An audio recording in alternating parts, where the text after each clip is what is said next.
Hey folks, Will here again to talk to you about another summer research project, that's school finance related.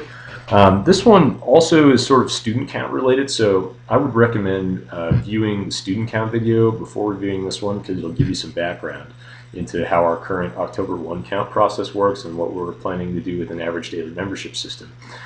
This particular project focuses on a particular set of students, how they're counted, what they're funded for, and what school districts can then do to educate them and give them the most personalized, individualized education experience that best prepares them for whatever lies ahead. And that is secondary students, so high school students.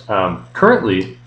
just like every other student in the state, high school students' funding is based on whether or not they're in attendance in their school and district on October 1st.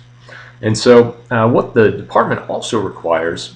is that districts and schools tell them they sort of show them the schedule for that student on October 1st and show them for what hours that kid will actually be in a brick and mortar classroom. And if that student's a traditional student, if that and if that student is taking 6 classes a day but has seventh period off, or seventh period's taking an online class, or seventh period drives to a local community college and gets some college credit for a class, that student is only counted as half-time, despite being in an actual brick and mortar classroom for 6 out of 7 periods or hours of the day. And as I hope you'd agree, that doesn't make a lot of sense. What it does is it creates an incentive essentially for districts to only sort of create a schedule for a student that puts them in the building for 7 hours a day. Because they know that if they do less than that, they're not going to get full funding for a student. And assuming they want to do less than that, the other incentive is that they don't do anything more for that kid than like 3 hours a day, because they're only going to get half of the roughly $6,000 a kid that we have in the state for that particular student. So one thing we did in Senate Bill 213 is we sort of made a play on districts' ability to create individualized learning plans that are effective and non-traditional in some cases for every high school student. So we said that every high school student, regardless of the number of pupil contact hours in a brick and mortar classroom, has to be funded as a full-time student. So at the full $6,000 plus that we'll now have under Senate Bill 213, regardless of how many classes, brick and mortar, and how many hours a day the student's in the actual physical school. And what we hope that does is it gives districts the funding and the freedom to create individualized learning plans for their students, so that if a student is not somebody, and most students aren't, I would imagine, that learns best by sitting for 7 hours a day in a classroom, but instead learns best by taking a couple of online classes, or is really intelligent and wants to take AP Japanese, but their rural Colorado school doesn't offer AP Japanese, or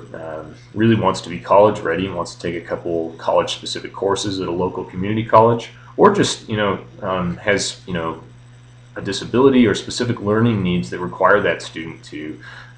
just not be there all day or be in a different type of learning setting. If any of those things are true, which in many cases they will be, we want it to be such that a district has the funding and freedom to create that plan for a student. So the mechanics of this right now are essentially just that those students will be counted that way as a full-time, and the funding will go to a district for full-time. What we don't have in place yet, and what your mission will be if you choose to accept it, is to develop parameters around this in a couple different ways. One of these parameters that we'd like to see implemented along with this is an online market where students, parents, districts can go online and see a list of potential online blended concurrent enrollment courses that a student would be eligible for through the district.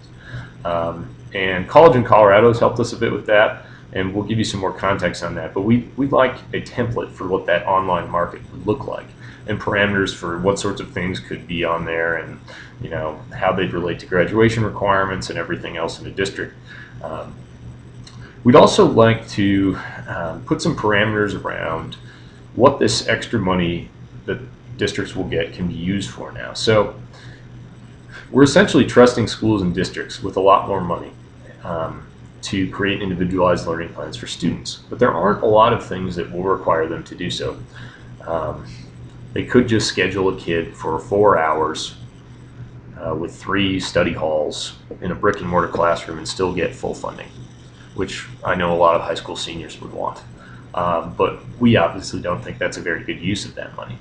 So for starters, we need to see what schools and districts are spending that extra money on. And so this group will need to work with our financial transparency group to ensure that these dollars are isolated and examined in such a way that we know what schools and districts are spending them on. But the second piece is, you might have a lot of students that are like, oh, sweet, I can go take a class at DU now, 7th period, and that might be like a lot more expensive than whatever the extra $2,000-3,000 that the school district is getting for those students. So we also need to be clearer in parameters on what a school district will pay for and what they won't, because we don't want to put school districts on the hook for something that they just simply can't afford, which I think makes a lot of sense.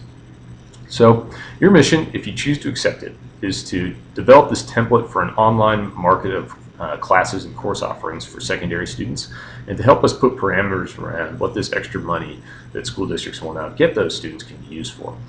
And I think that this is a fascinating project. From my experience, I know there are a lot of things I would have liked to do potentially in high school but couldn't do. And I think that there are a lot of students in the state that are feeling that way right now, and a lot of districts that would love to be able to offer different things for those students, but the student count system in and of itself is inhibiting them from being able to do that. So I look forward to working with whoever takes on this great project. Thanks.